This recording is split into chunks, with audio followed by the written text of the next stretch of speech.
بسم اللہ الرحمن الرحیم۔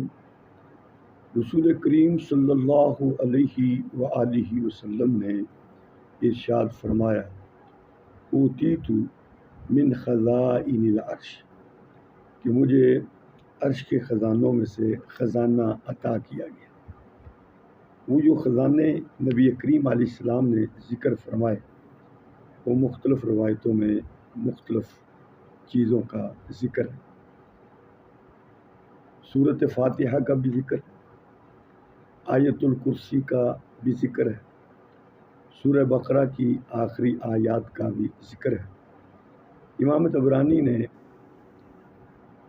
سورۃ الکوثر کا ذکر بھی کیا ہے، اور اسی طرح جامع ترمذی کی روایت میں لا حول ولا قوت الا باللہ کے متعلق بھی آتا ہے کہ یہ عرش کے خزانوں میں سے خزانہ ہے۔ اس کی بھی تعلیم دی گئی ہے کہ اس کو بکثرت پڑھا جائے۔ تو یہ ساری چیزیں اللہ کے عرش کے خزانے ہیں۔ سورۃ فاتحہ ہے، آیت الکرسی کا پڑھنا ہے، سورہ بقرہ کا آخری رکوع کو تلاوت کرنا ہے، آخری آیات کو، سورہ کوثر کا پڑھنا ہے، لا حول ولا قوت کو پڑھنا ہے۔ یہ سب اللہ کے عرش کے خزانے ہیں۔